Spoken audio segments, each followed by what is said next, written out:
समोसा समोसा गरम गरम समोसा, बारिश के मौसम में गरम गरम समोसा खाओ। गोरी कफी अपने ठेले पर समोसे बेच रही थी। कबूतर यार, मेरा तो आज समोसा खाने को दिल कर रहा है। चलो गोरी कफी से जाकर समोसा खाते हैं। तो देख, मेरे पास तो पैसे नहीं है। कोई बात नहीं दोस्त, मेरे पास पैसे हैं, मैं खिलाऊंगा तुम्हें भी समोसा।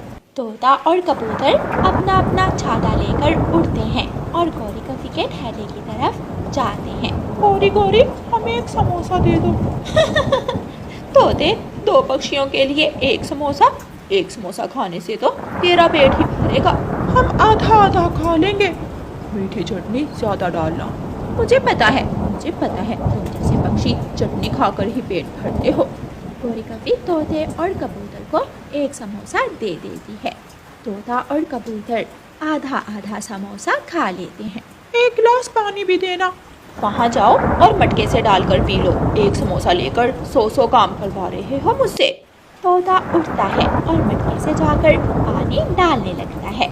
शीशे का गिलास तोते से गिर जाता है और टूट जाता है। तोड़ दिया, तुमने मेरा गिलास तोड़ दिया। मनहूस, बैठ यहाँ, मेरे गिलास की कीमत देकर जाने दूंगी मैं तुम्हें। मैंने कौन सा जानबूझकर तोड़ा है?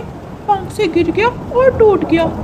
ला देंगे, हम नया गिलास भी ला देंगे। नहीं, जब तक नया गिलास आ नहीं जाता मैं तोते को यहाँ से नहीं जाने दूंगी। तो यार, इस काली कफी से लड़ने का कोई फायदा नहीं है। मैं घर जाता हूँ और घर से एक गिलास इसे ला देता हूँ। ठीक है, जल्दी आना। जैसा मेरा गिलास था वैसा ही होना चाहिए।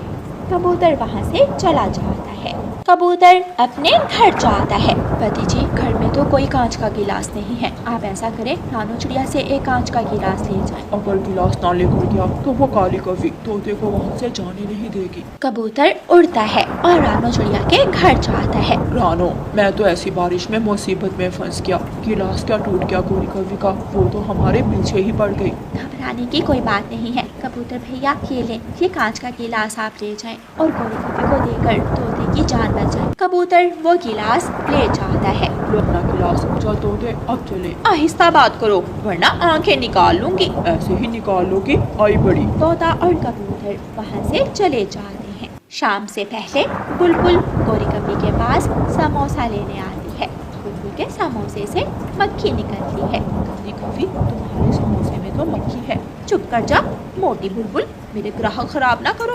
मैंने कौन सा मक्खी पकड़कर समोसे में डाली है?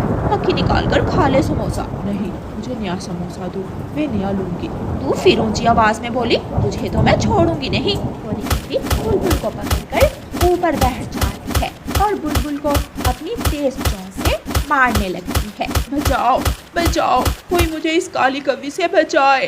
रानो चिड़िया शोर सुनकर भागी भागी आती है और बुलबुल की जान बचाती है। गोरी, तुम हर आने वाले ग्राहक से लड़ाई करती हो, ऐसे तुम्हारा धंधा चौपट हो जाएगा। जा अपना काम कर, मुझे ज्यादा भाषण देने की जरूरत नहीं है। रानो चिड़िया और बुलबुल वहाँ से चली जाती हैं। बारिशों के दिनों में गोरी कफी के समोसे अच्छे बिके थे और उसने खूब मुनाफा जमा कर लिया था। फिर कुछ दिनों बाद एक चिड़िया जिसका नाम मीना चिड़िया था, वो उस जंगल आ जाती है और समोसे पकोड़े का स्टॉल लगा लेती है। मीना चिड़िया अपने ग्राहकों से बहुत प्यार से बात करती। जी बताएं तोते भैया, आपको क्या खाना है? मेरे पास पकोड़े हैं और समोसे भी, साथ चाय भी मिलेगी। शुक्र है हमारे जंगल में कोई दूसरा भी समोसे बेचने वाला आया, वरना वो गोरी की बच्ची तो हर किसी से लड़ाई करती थी। आज सुबह से गोरी कफी फारक बैठी मक्खियाँ मार रही थी, क्योंकि अब कोई भी ग्राहक गोरी कफी की दुकान पर नहीं आता था। उस मनहूस चिड़िया ने तो आकर मेरा धंधा ही बंद कर दिया। इसमें मेरा ही दोष है। अब मैं भी पक्षियों से प्यार से बात किया करूंगी। चिड़िया मेरी बहन, कहाँ जा रही हो? मैं मीना की दुकान से पकोड़े लेने जा रही हूँ। मेरी बहन सुंदर चिड़िया, यहाँ आओ, मेरी दुकान से समोसे पकोड़े ले जाओ। नहीं, अब जंगल का कोई भी पक्षी तुम्हारी दुकान पर नहीं आने वाला, क्योंकि तुम हर किसी से लड़ाई करती थी और तुम्हारे साथ कोई बात भी नहीं करेगा। रानो चिड़िया वहाँ से चली जाती है और मीना के ठेले पर पक्षियों की भीड़ थी, क्योंकि अब सभी पक्षी मीना के पास ही जा रहे थे। प्यारे दोस्तों, इस कहानी को लाइक, अपने दोस्तों के साथ शेयर और चैनल को सब्सक्राइब करना बिल्कुल मत भूलना। आपका धन्यवाद।